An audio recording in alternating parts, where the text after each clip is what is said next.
दोस्तों, क्या भारत ने चुपचाप रूस के सबसे महत्वपूर्ण फाइटर जेट इंजन की तकनीक को समझ लिया है? और क्या यही कारण है कि फ्रांस भारत को राफेल फाइटर जेट का सोर्स कोड नहीं दे रहा है? किस तरह से भारत ने चीन के नक्शे कदम पर चलते हुए एक बेहद हैरान करने वाला काम किया है, जानते हैं इस खबर के बारे में इस वीडियो में डिटेल में। इसके अलावा रॉल्स रॉयस ब्रिटेन की कंपनी ने भारत को अब तक का सबसे बड़ा विद 100% ट्रांसफर ऑफ टेक्नोलॉजी का ऑफर दिया है। जानते हैं इन दोनों खबरों के बारे में इस वीडियो में डिटेल में। दरअसल दावा किया जा रहा है कि भारत की रक्षा अनुसंधान संस्था डीआरडीओ ने इस इंजन की आर्किटेक्चर और तकनीकी कार्य प्रणाली को गहराई से समझने में बड़ी सफलता हासिल की है। ये वही इंजन है जो भारतीय वायुसेना के सुखोई 30 MKI लड़ाकू विमानों को शक्ति देता है और कई दशकों से भारतीय एयरफोर्स की ताकत का महत्वपूर्ण हिस्सा बना हुआ है।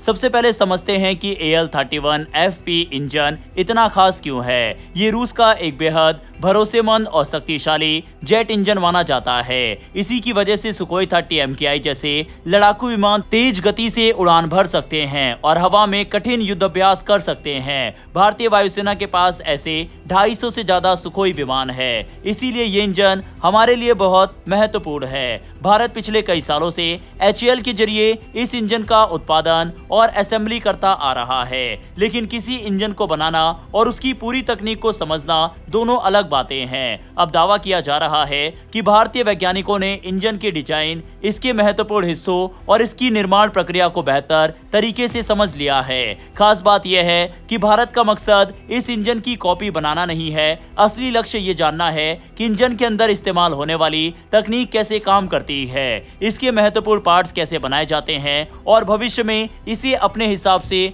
बेहतर कैसे बनाया जा सकता है। इस उपलब्धि का सबसे बड़ा फायदा भारतीय वायुसेना को मिल सकता है। अभी तक कई महत्वपूर्ण स्पेयर पार्ट्स और तकनीकी मदद के लिए भारत को रूस पर निर्भर रहना पड़ता था, लेकिन अगर भारत को इंजन की पूरी समझ मिल जाती है तो भविष्य में मरम्मत, अपग्रेड और रखरखाव का काम काफी आसान हो सकता है। रूस यूक्रेन युद्ध के बाद दुनिया ने देखा है कि किसी भी देश पर जरूरत से ज्यादा निर्भर रहना जोखिम भरा हो सकता है। कई बार युद्ध, प्रतिबंध या सप्लाई चेन की समस्याओं की वजह से जरूरी रक्षा सामान समय पर नहीं मिल पाता।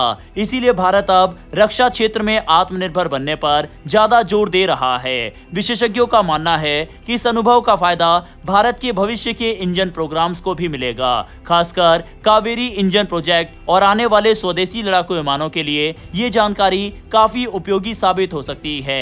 जेट इंजन तकनीक दुनिया की सबसे मुश्किल तकनीकों में से एक मानी जाती है, इसीलिए इस क्षेत्र में हर छोटी सफलता बहुत मायने रखती है। चलिए अब बात करते हैं अगली खबर की। ब्रिटेन की रॉल्स रॉयस ने भारत को एक ऐसा प्रस्ताव दिया है जो देश के रक्षा क्षेत्र की तस्वीर बदल सकता है। भारत के एमका यानी advance medium combat aircraft programme को लेकर एक बड़ी खबर सामने आई है। ब्रिटेन की मशहूर एरोस्पेस कंपनी रॉल्स रॉयस ने भारत को अगली पीढ़ी के फाइटर जेट इंजन के संयुक्त विकास का प्रस्ताव दिया है। सबसे खास बात यह है कि कंपनी भारत को सिर्फ इंजन बेचने या असेंबल करने की बात नहीं कर रही, बल्कि इंजन की पूरी तकनीक और बौद्धिक संपदा यानी इंटेलेक्चुअल प्रॉपर्टी राइट्स भी देने की पेशकश कर रही है। एमका भारत का पहला स्वदेशी 5वीं पीढ़ी का स्टेल्थ फाइटर जेट बनने जा रहा है।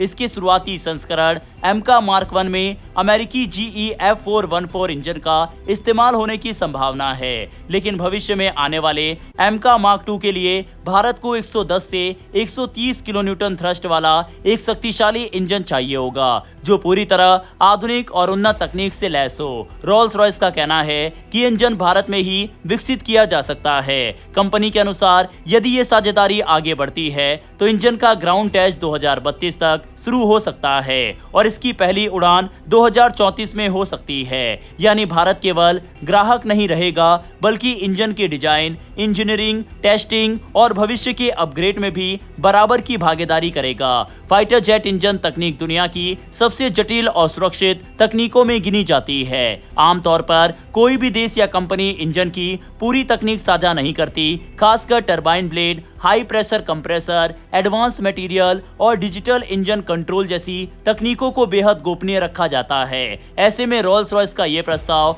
भारत के लिए एक बड़ा अवसर माना जा रहा है। अगर ये परियोजना सफल होती है तो इसका फायदा सिर्फ एमका तक सीमित नहीं रहेगा। भारत को भविष्य के लड़ाकू विमानों, ड्रोन, अनमैन्ड कॉम्बैट एयरक्राफ्ट और अन्य रक्षा परियोजनाओं के लिए भी अपनी इंजन तकनीक विकसित करने में मदद मिलेगी। साथ ही विदेशी सप्लायर्स पर निर्भरता भी काफी हद तक कम हो जाएगी। हालांकि इस दौड़ में फ्रांस की साफ्रान जैसी कंपनियां भी शामिल है, लेकिन रोल्स रॉयस की ओर से पूर्ण तकनीकी साझेदारी और आईपी अधिकार देने की पेशकश ने इस प्रस्ताव को बेहद खास बना दिया है। अब देखना दिलचस्प होगा कि भारत इस अवसर का किस तरह उपयोग करता है। क्या एमका के साथ भारत आखिरकार स्वदेशी फाइटर जेट इंजन बनाने का सपना पूरा कर पाएगा? अपनी राय कमेंट बॉक्स में लिखकर जरूर बताइएगा। फिर मिलते हैं डिफेंस और वर्ल्ड अफेयर से जुड़ी ऐसी एक नई वीडियो के साथ। धन्यवाद। जय हिंद, जय भारत।